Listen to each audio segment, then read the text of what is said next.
हे पहा, सुरुवातीला देशमुख कुटुंबीय आणि मसा जोकर मला वाटतं मीडियाने आता पाहिलं की संपूर्ण ग्रामस्थांनी वर हात करून या ठिकाणी माझ्यावरती विश्वास व्यक्त केलेला आहे।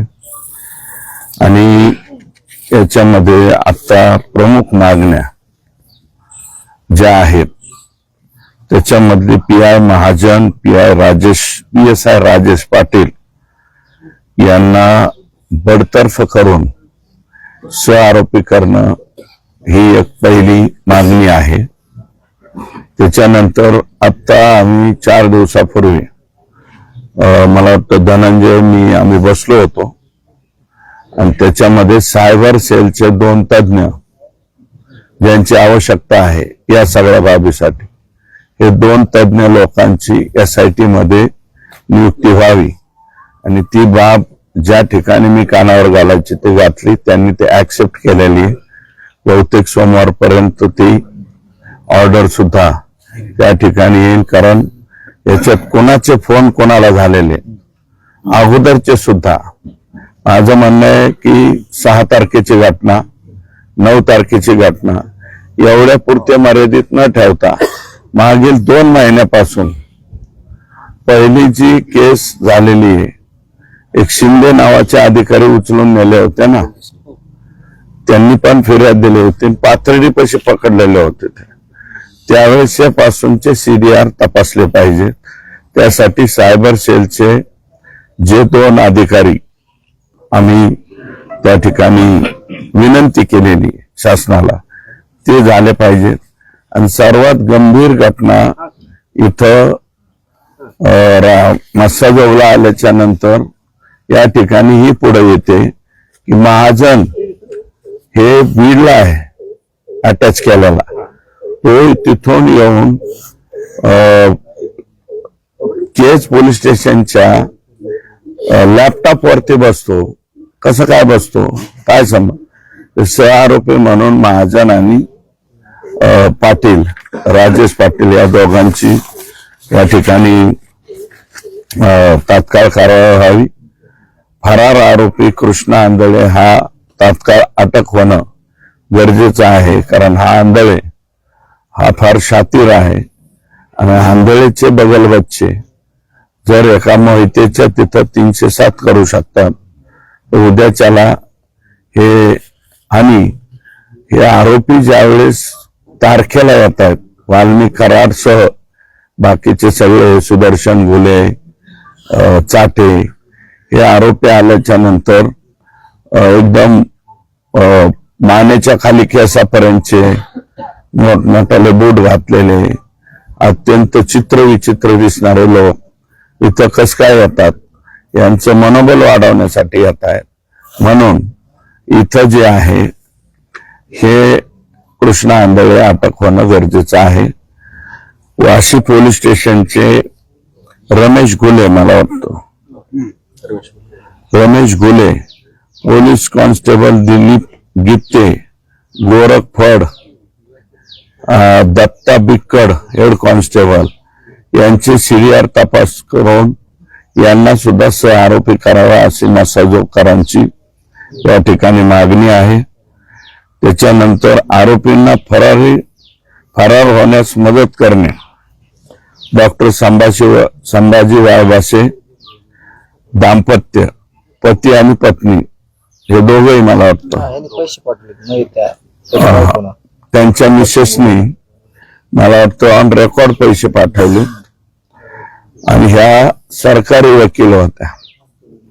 बालाजी तांदळे कोरेगाव उर्फ महाराज का काहीतरी म्हणतात, हाच ना, संजय केदार याला महाराज म्हणायचं। सारण आंधळेवाडी यांची चौकशी करून हे पण आरोपी, मला वाटतं हे पत्र धनंजयला माहिती आहे, हे SIT ला पत्र मी माझ्या स्वतःच्या सहीनं हे दिलेलं आहे। वायबासे आणि यांच्या बाबतीतलं रेकॉर्डवरती मी हे पत्र त्या ठिकाणी दिलंय।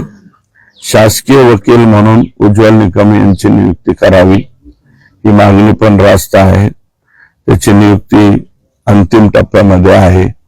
त्याच्यामध्ये काय अडचण आहे किंवा का थांबलेली याच्या बाबतीत सगळ्या ग्रामस्थांच्या पुढे नाही, परंतु धनंजयला मी ही बाब सांगितलेली आहे. जलद गतीने आला 100% होणार आहे. हे फास्ट ट्रॅक वरतीच या केसचा, कारण आता या केसचा तपास सुद्धा अंतिम टप्प्यामध्ये आलाय.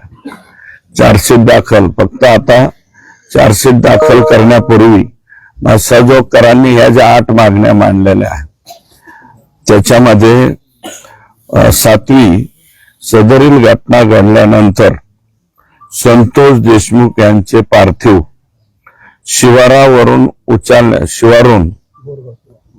बोरगाव शिवारातून उचलल्यानंतर ते शासकीय रुग्णालय केजकडे घेऊन जाणे अपेक्षित असताना PSI राजेश पाटील यांनी ही गाडी कळंबच्या दिशेने वळवली. तर ती सुद्धा आमच्या ग्रामस्थांनीच पाहिलेली. आता इथं कोणीतरी होतं जे पाठीमागच्या गाडीत होते, याची चौकशी, कारण मागची गाडी बघितल्यावर त्यांनी गाडी वळवली. तर म्हणजे मग हा जो पाटील आहे हा क्लिअर कट आरोपी आहे त्यातला. आतापर्यंत हा आतमध्ये जायलाच पाहिजे होता, तो गेलेला नाही. याची पण चौकशी होणं गरजेचं आहे. आणि कारण आतापर्यंत फोकस जो होतोय, जो मेन रोल आहे, मेन रोल या 8-9 लोकांचा, 9 आरोपी आतापर्यंत संतोष देशमुखांच्या खुनामध्ये 302 मध्ये आलेत. एक 10वा जो आहे तो आलेला नाही. त्याचा रोल फक्त खंडणी आणि इतर याच्यामध्ये आहे. वाल्मिक कराडसह बाकीचे 9 लोक 302 मध्ये या ठिकाणी आलेले आहेत. आणि माझं मत आहे, नितीन बटकर, तर मी पहिल्या दिवसापासून म्हणतोय ही ग्रामस्थांची नाही तर माझीच मागणी आहे, नितीन बिकड, कारण ह्या सगळ्या प्रक्रियेला, कारण हाच नितीन बिकड आहे, यांनी धनंजय मुंडेंच्या निवासस्थानी बैठक केलेली.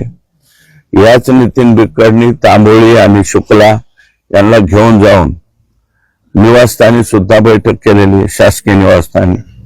मग हा आरोपी कस काय होत नाही? आणि परत आरोपी ज्यावेळेस इथून गेले, वाशीवरून आरोपी फरार करण्यामध्ये सुद्धा नितीन बिकडचा वाटा हा सगळ्यात मोठा आहे. म्हणून हे 7-8 पैकी मला वाटतं 1-2 मागण्या ह्या क्लिअर कट झालेल्या आहेत. अंतिम म्हणजे उज्ज्वल निकम एक, आणि जलद गती न्यायालयाचा तर तो निर्णय झालेला आहे. म्हणजे 6 मागण्या ज्या राहिलेल्या आहेत, या मागण्या आणि 2 सायबर सेलचे अधिकारी, ही 7वी मागणी.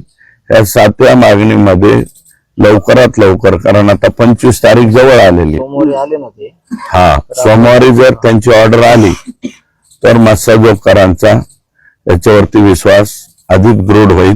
विश्वास आहेच, गैरविश्वास नाही. परंतु या आरोपींच्या बाबतीत काय करावं, हे 6 आरोपी करावेत का, तर हे 6 आरोपी करावेत असे सगळ्यांची मागणी आहे.